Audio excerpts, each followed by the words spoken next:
दोस्तों, मेरा नाम है कुमकुम बिलवाल। हमारे प्रधानमंत्री भाषण बहुत अच्छा बोलते हैं, इसीलिए आज प्रधानमंत्री विशाखापट्टनम में हैं। 2 दिन पहले वो दिल्ली के रोहिणी में रैली कर रहे थे। हमारे प्रधानमंत्री हमेशा चुनावी मोड में रहते हैं, साल के 365 दिन। बात भी ठीक है, अपने पार्टी के सबसे बड़े स्टार प्रचारक हैं हमारे मोदी जी और उन पर जिम्मेदारी अपने पार्टी को हर राज्य जिताने की। लेकिन बड़ा सवाल ये है दोस्तों कि क्या प्रधानमंत्री मोदी की प्राथमिकता केवल चुनाव है? क्योंकि चुनाव तो कोई और भी जीत सकता है, या चुनाव तो कई पैतरों से आज जीते जा सकते हैं। प्राथमिकता क्या वो मुद्दा है जो एक्चुअली में आपको और मुझको प्रभावित करता है। दोस्तों, मोदी सरकार ने क्या देश की अर्थव्यवस्था का बट्टा बैठा दिया है? क्या देश की अर्थव्यवस्था की लुटिया डुबो दी है? और देश की अर्थव्यवस्था की जो हालत मोदी सरकार ने की है, उसकी हिंट खुद मोदी सरकार दे रही है। इस पर आज मैं विश्लेषण से विस्तार से चर्चा करने वाली हूँ और मेरे साथ इस पर वरिष्ठ पत्रकार अनिल शर्मा जी जुड़े हुए हैं।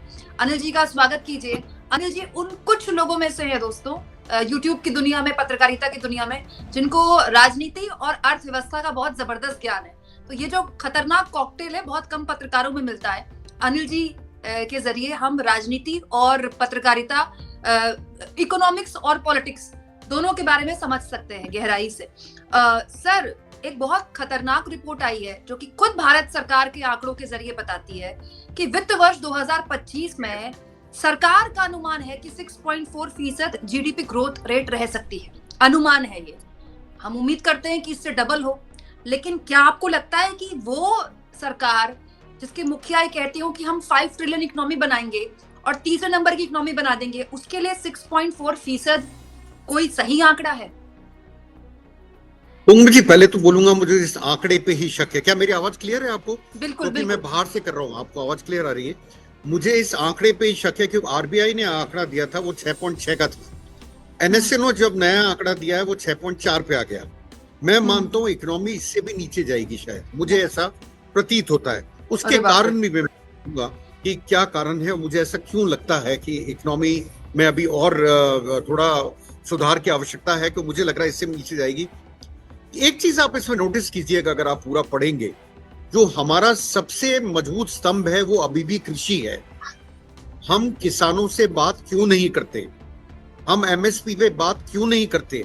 आज भी जो जीडीपी का आंकड़े की बात हो रही है 6.4 की, उसमें आप देखिए सबसे बड़ा शेयर जो है वो एग्रीकल्चर का है। एग्रीकल्चर का है और ये कहा भी जा रहा है कि 2025 का जीडीपी जो है वो कृषि के भरोसे, और एग्रीकल्चर कोई मतलब सरकार भी चाहती है कि लोग एग्रीकल्चर सेक्टर से निकले और मैन्युफैक्चरिंग में आए, लेकिन सरकार एग्रीकल्चर के ही भरोसे है। मैं वही बोलने वाला हूँ। हम एमएसपी पे बात, डल्लेवाल जी बैठे हुए हैं या और किसान नेता बैठे हुए हैं, उनसे बात क्यों नहीं करते हैं? आपकी इकोनॉमी कौन चला रहा है? बेसिकली आज आपकी इकोनॉमी चला रहा है कृषि या कृषि आधारित चीजें। तो आप उन लोगों से बात क्यों नहीं करते? क्यों नहीं करते?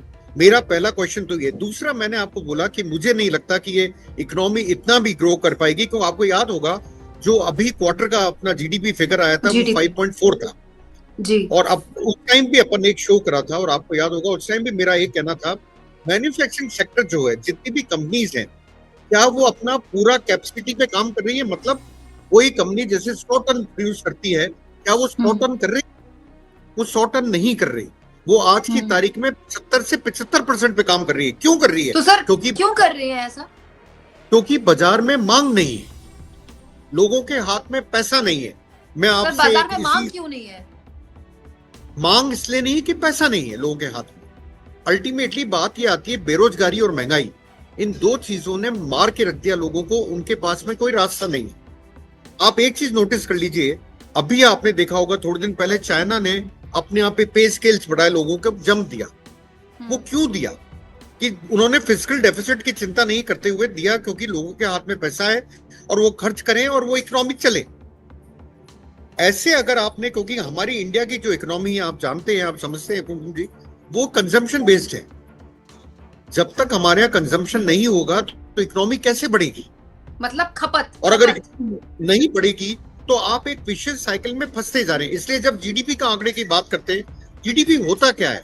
ग्रॉस डोमेस्टिक प्रोडक्ट इज आपकी सारी एक्टिविटी का जोड़ के, और जो निकाला है फिगर वो है कि आपकी इकोनॉमी के सारे फिगर्स को जोड़ के निकाला है, उसको कराए। और लोगों को ये समझना पड़ेगा जो ऊपर बैठे हैं कि इस तरह से आप अपने आप को थर्ड इकोनॉमी बोलने की बात करते हैं। आपको ग्रोथ चाहिए करीब 10% के आसपास, और ये ग्रोथ भी जो आई है, आपने अगर नोटिस करा हो तो 6.4 भी जो है ये 4 साल बाद आई है, इतना नीचे। ओके। तो आप देखिए इकोनॉमी तो सर एक मिनट, सॉरी मैं आपको बीच में रोक रही हूँ, ऐसा क्यों? अब तो कोविड का प्रभाव भी लोग कह रहे हैं दुनिया भर से खत्म हो रहा है, अमेरिका की इकोनॉमी भी अच्छा कर रही है, ऐसा क्यों कि हम अभी तक मतलब कोविड से उभर नहीं पाए हैं क्या? या फिर उस तरह से जो अर्थव्यवस्था का पहिया है नहीं चल पा रहा है? क्योंकि जीडीपी में आप देखिए मैन्युफैक्चरिंग सेक्टर ठप, तो मैन्युफैक्चरिंग सेक्टर अगर ठप पड़ जाएगा तो आपकी जीडीपी को बढ़ा क्यों नहीं पा रहे? मतलब दिक्कत क्या आ रही है? मैं कुमकुम जी वही बोलना चाहता हूँ, अगर आप मैन्युफैक्चरिंग सेक्टर को नहीं बढ़ाएंगे तो आपके साथ दो दिक्कतें और आती हैं जो इसके साइमल्टेनियसली चलती हैं। नौकरियों का क्या होगा, बेरोजगारी का क्या होगा, सरकार कितनी नौकरियां दे सकती है? सरकार ज्यादा नौकरियां नहीं दे सकती आपको। फिर आप देखिए हमारे लिए एक दिक्कत और आन खड़ी कि उधर ट्रंप आ गए, वो टैरिफ की बात करने लग गए कि जितना आप लगाओगे उतना मैं लगाऊंगा। और डॉलर की हालत क्या हो गई आप मुझे बताइए, 86 के आसपास हम टच करने वाले हैं। इन सब चीजों को देख के मुझे लगता है कि जितना ये फिगर दे रही है सरकार अभी, ये फिगर भी मुझे मुश्किल लगता है। अब रही बात सर्विस सेक्टर की, रुपए का गिरना, लेकिन संसद में तो सरकार ने बताया कि रुपए का डॉलर के मुकाबले गिरना भारत के लिए फायदेमंद है, क्योंकि हम जो लोग एक्सपोर्ट कर रहे हैं उनको बहुत फायदा पहुंचाएगा। की बात बिल्कुल सही है। कभी लोगों ने पर ट्रेड इम्बैलेंस देखने की कोशिश करी है?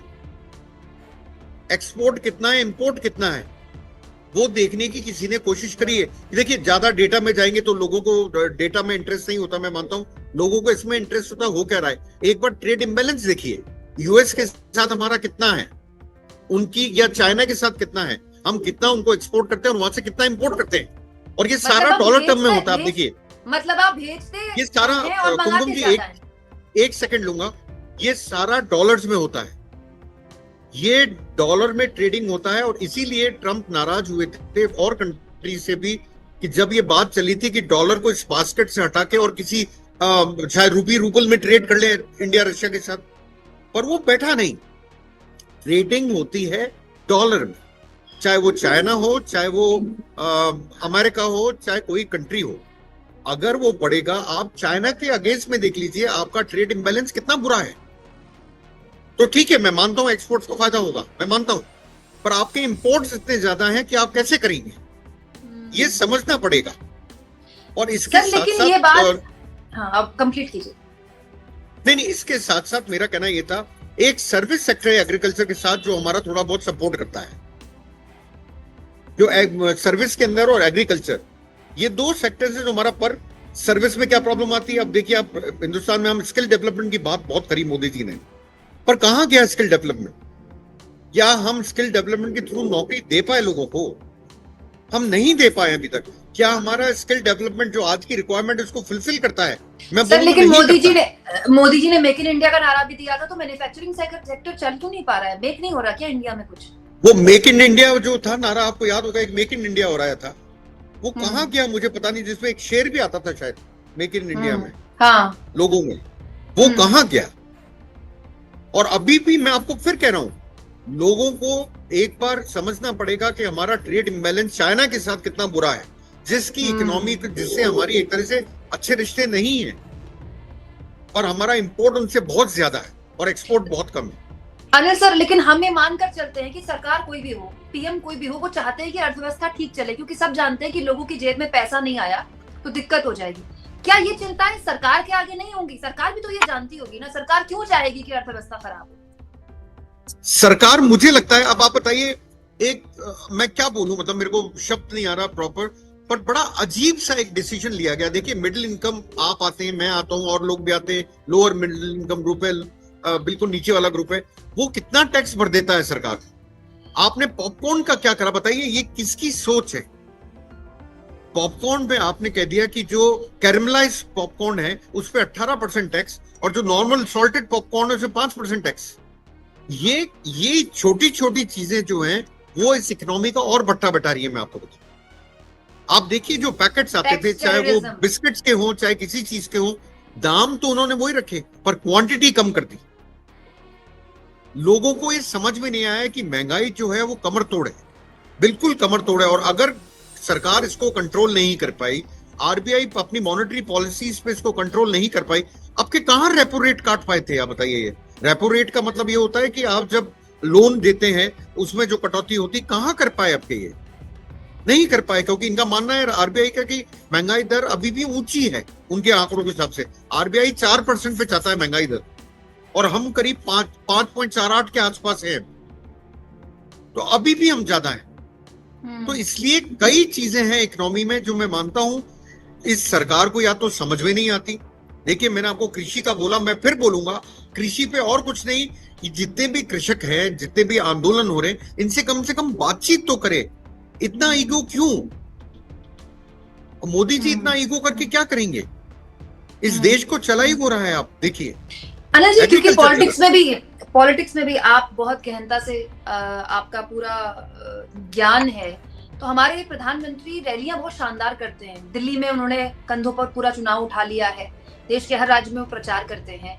तो ये क्या हमें इस सच्चाई को मानना पड़ेगा कि हमारे देश की जो पूरी राजनीति है ना, वो चुनाव आधारित हो गई है। कौन चुनाव जीतेगा उसके बाद सारा मामला खत्म हो जाता है, मुद्दे खत्म हो जाते हैं। और इसमें विपक्ष का भी बहुत बड़ा हाथ है। मतलब विपक्ष अपने वैचारिक मुद्दे उठाता है, ठीक है, जाति का जनगणना का मुद्दा है, इंपॉर्टेंट, हम मानते हैं, लेकिन महंगाई, बेरोजगारी, घटती नौकरियां, टूटता शेयर बाजार, ये एक ऐसे मुद्दे हैं जिसको विपक्ष भी लोगों के बीच पहुंचाने में नाकामयाब रहा है, लगता है।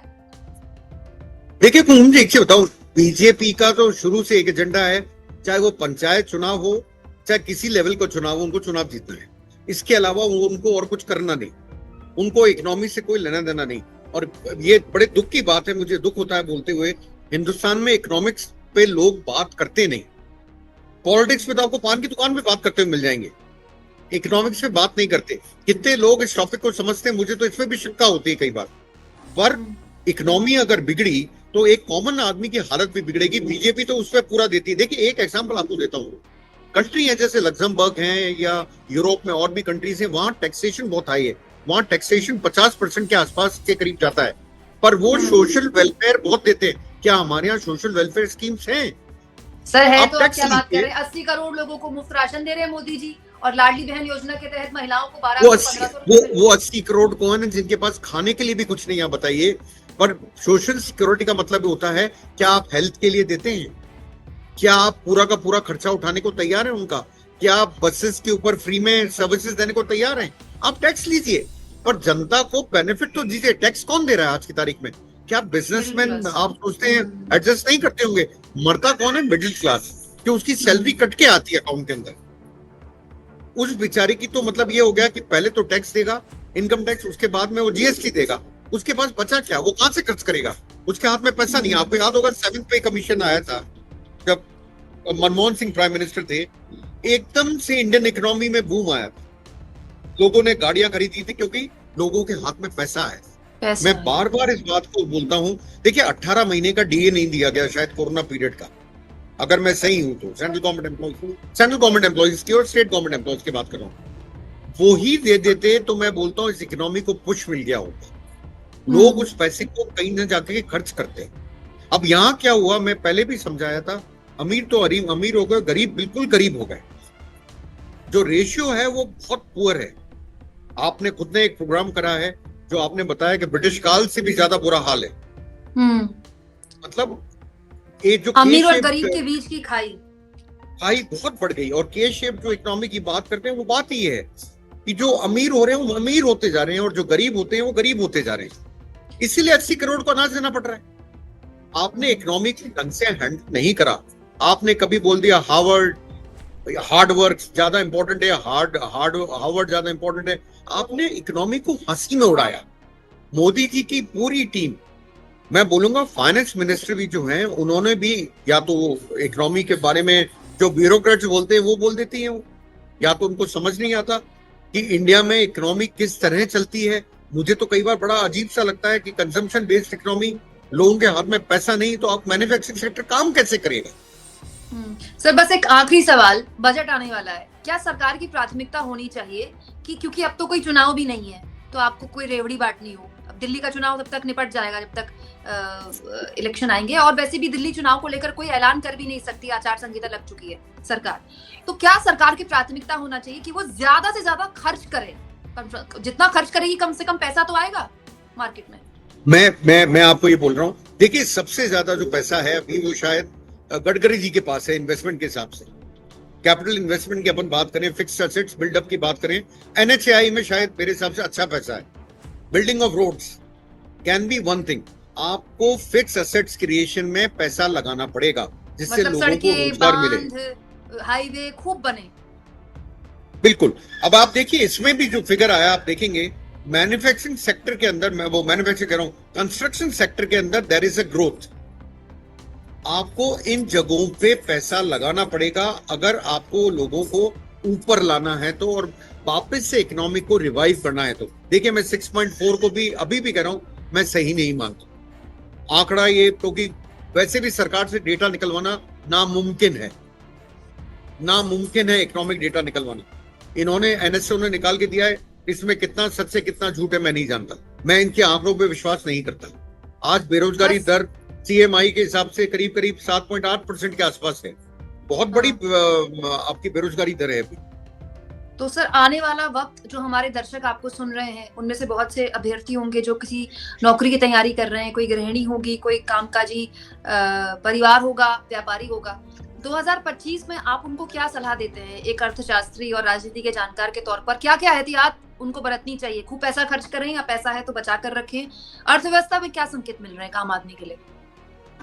मेरा अगर मैंने आपका क्वेश्चन सही सुना हो, क्योंकि आप जानते हो मैं रोड के बीच में हूँ, हल्ला बहुत तेज है, जी जी, पर अगर मैंने आपका क्वेश्चन सही सुना हो तो सरकार को क्या करना चाहिए, आप ये पूछ रहे हैं?